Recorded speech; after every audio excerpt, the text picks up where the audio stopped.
Hello everybody, my name is Mario5514 and today in this video I'm going to be talking about some information concerning or pertaining to Splatoon. Now if you guys have played on the Wii U, you may be a veteran of Splatoon 1, being it the OG, being with the vibrant colors and the nostalgic vibe we get from the music. If you have played Splatoon 2, then you are a fan favorite of the game. If you play Splatoon 3, then obviously we're moving into a new era that the second installment as well as the third one may be coming to a close for any of you who are listening right now. And if you guys have heard about the Grand Festival coming up in September, that is supposedly the final Splatfest for Splatoon 3. Even though there was the final fest for Splatoon 2, Chaos vs. Order, in which Chaos won 3-0, there were 4 more Splatfests after the final fest, so maybe Splatoon 3 could have that same thing as the as Splatoon 2. But if you guys decide you want to cast your vote early, then yeah, I suppose a lot of you would be making your decision before the final fest would begin. From what we have gone through so far in the game, I think I could also pertain that. Let me talk about the game in general. Let's talk about first the weapons. Now, if you've played Splatoon 1 and 2 as well as 3, you can understand that the weapons have their own layouts. You have your main weapon like a splatter shot. You have a splat roller and splat charger. But why don't I do a comparison with Splatoon 1, 2, and 3? If we're pertaining with just the regular splatter shot, in the first installment, your sub-weapons were burst bombs, and your special was bomb rush of burst bombs. With the splat roller in Splatoon 1, you had, I think you had suction bombs, and you had killer whale. With the splat charger, you had splat bombs, and then you had bomb rush of splat bombs. If we move into Splatoon 2, the layout has changed. The splatter shot is still retaining its original sub weapon, the burst bomb, but it obtained a new special called the splashdown. For the splat roller, we have a new sub weapon, curling bombs, and you also get the splashdown like the splatter shot. With the splat charger, you get splat bombs and you get stingray. For Splatoon 3, I only know the splatter shot for that game. You get suction bombs, which was basically breaking off the tradition of the original splatter shot getting burst bombs, and it also gave you Inkzuka, or the spiritual successor, the Trizuka. And yeah, a lot of you are probably asking, what does that pertain to Splatoon? Well, if we look at Inkopolis, as in the plaza and the square, as well as Splatsville, but mostly Inkopolis in general, if we can see different specials as well as different weapon models being used. If you've played Splatoon 2's single-player story mode or Hero Campaign in Octo Canyon, you can understand that there was a new regulation that came into place that basically made it that all manufacturers of the specials had to comply with it, and they're still struggling. And even if you look in Inkopolis Square, you can see protest banners up on a fence. If you look on the right side of the amiibo case to access the amiibos like the ones you see here. Something else to come to mind is that I believe it's more on the jurisdiction that you're in when it comes with the special weapons. In Splatoon 1, which is taking place in Inkopolis Plaza, you have the Inkzuka, you got the Ink Strike, Killer Whale, Bubbler. But if you're in Inkopolis Square, you have Baller, Ink Armor, Ink Jet, and Splashdown. So we can theorize that or say that Inkopolis Plaza and Inkopolis Square are like, they're both Inkopolis, but I think they're two different cities with different rules and regulations within their, and they have them within their own jurisdiction. As we can also say the same with Splatsville, being its own city with its own jurisdiction and its own rules. Um, Splatsville is basically playing along with Inkopolis's jurisdiction, um, in terms of rules and regulations and how the specials are shown and used, as well as displayed. Um, if you also look at Splatoon 1, most of the main weapons you see, like the tempered dynamo roller, the wasabi splatter shot, even the Koro splat roller. Some of those weapons weren't made into Splatoon 2. They didn't make it in. Rather, they were changed to like Tony Kensa weapons. Like we have the Tony Kensa splatter shot, the splat roller, and we even have the Tony Kensa dynamo roller. Same goes with the Barry Splattershot Pro. It became the Tony Kensa Splattershot Pro in Splatoon 2. So you can see the changes with the designs pertaining to which jurisdiction or city you're in, because each city has its own jurisdiction and its own rules. So if you're in Inkopolis Plaza, you would see the tempered dynamo roller and the wasabi splatter shot. But if you're in Inkopolis Square, you see the Tony Kensa dynamo roller and the Tony Kensa splatter shot. So you could see those designs and rules would come into play in varying cities. I think another thing that comes to mind is that if you look in Inkopolis Square, you see new weapons added. We have the Splat Dualies, we have the Ballpoint Splatling. I mean, those weapons, as well as the Splatbrella, those weapons didn't appear in the first installment. They only appeared in the second installment as like the freshest or the new weapons for a new generation, as I would think the Squid Research Labs would be talking about, from Ammo Knights, just adding new weapons into the dispensaries for anyone to buy.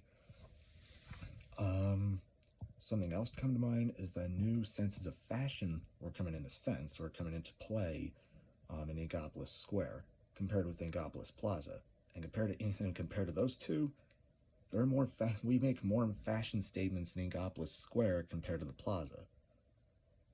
Um, Something else that comes to mind is that what if you have the Inkopolis DLC or the Side Order DLC and you get Inkopolis Square?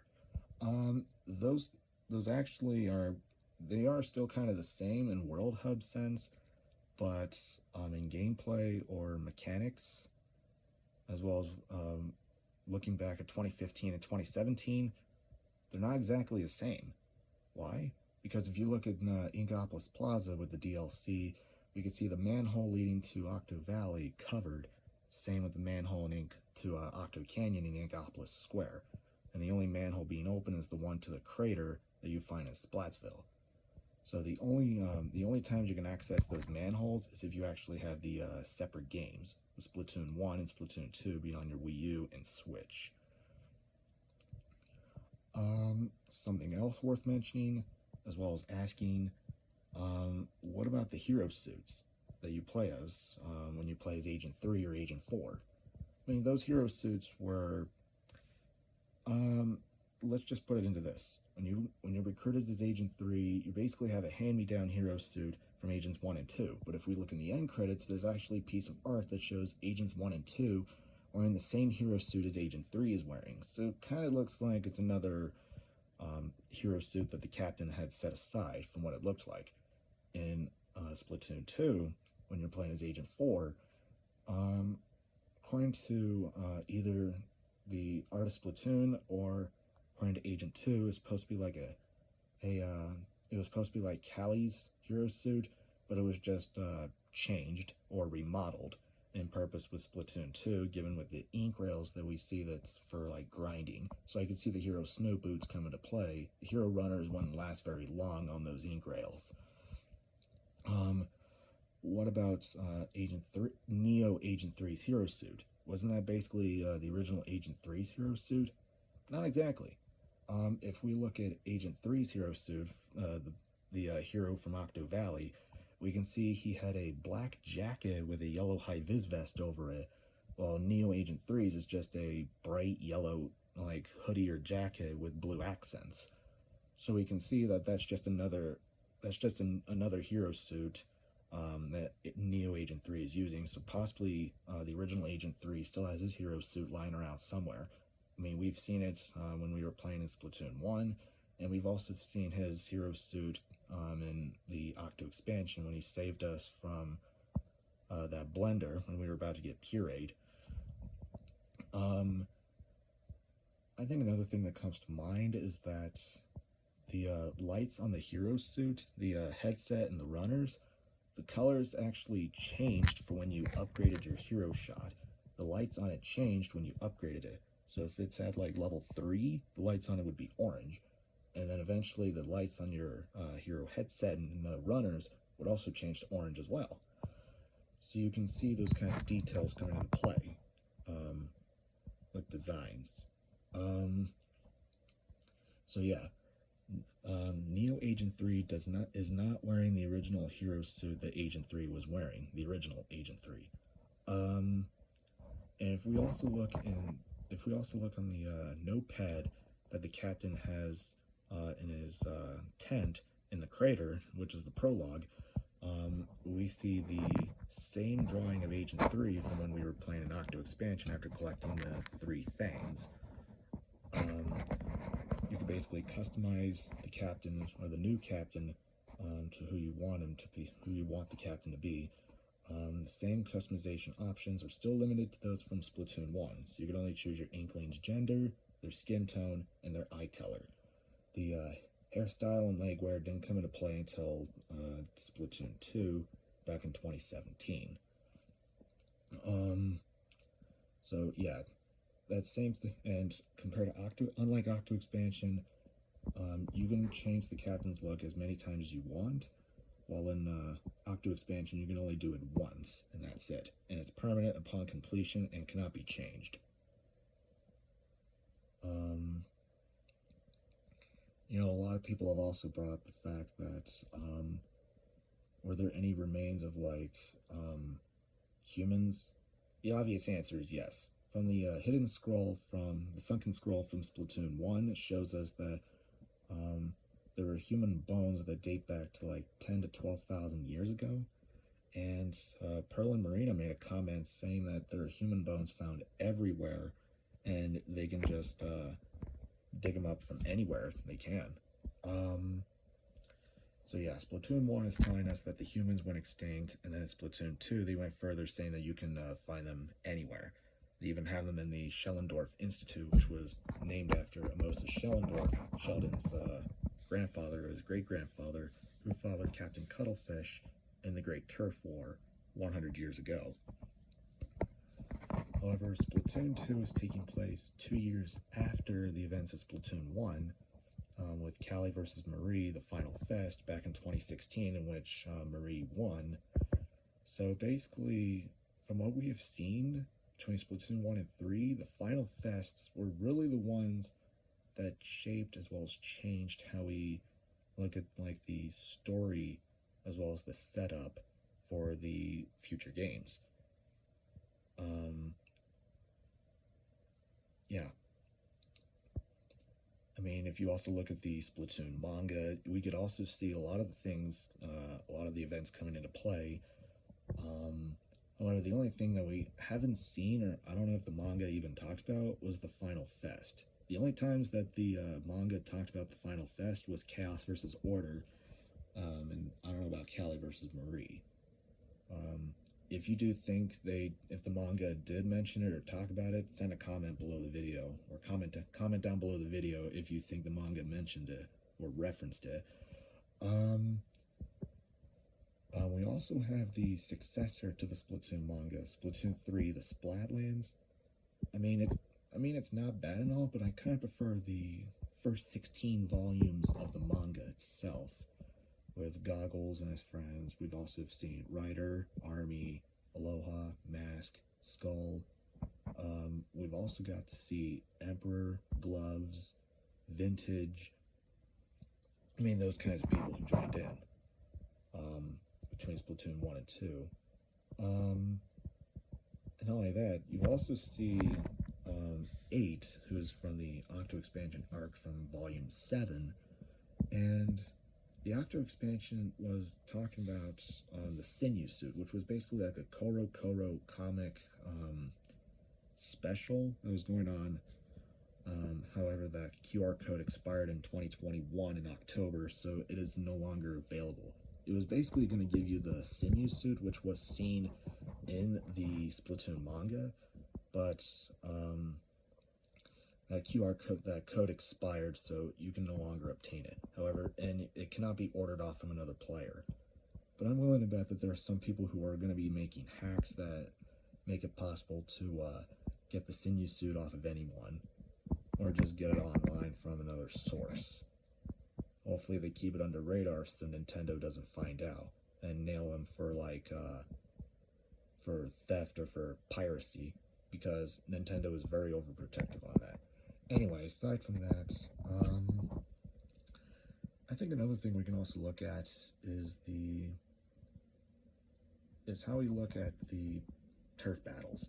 I mean, if you've played Splatoon 1, you may be recognized, you may know Urchin Underpass and Salt Spray Rig. If you played Splatoon 2, you would know about the Reef as well as Humpback Pump Track. If you're familiar with Splatoon 3, you could see the Scorched Gorge as well as the Umami Ruins. I don't know how you pronounce that. I just don't play Splatoon 3 because it's not very good. Um, so yeah, those kinds of things that not that many people talk about. If you look up, the YouTuber Nintendo Land has talked about a lot of this stuff, so you can watch his videos as well, talking about Splatoon, as well as the entire story of where we are from the beginning to where we are right now. You can look him up. Anyway, that is the end of the video. Thank you for watching. If you guys want to hear more information like this, just send a comment below. If you guys like the video, be sure you subscribe. Thank you for watching, and I'll see you in the next video. Stay fresh, everyone.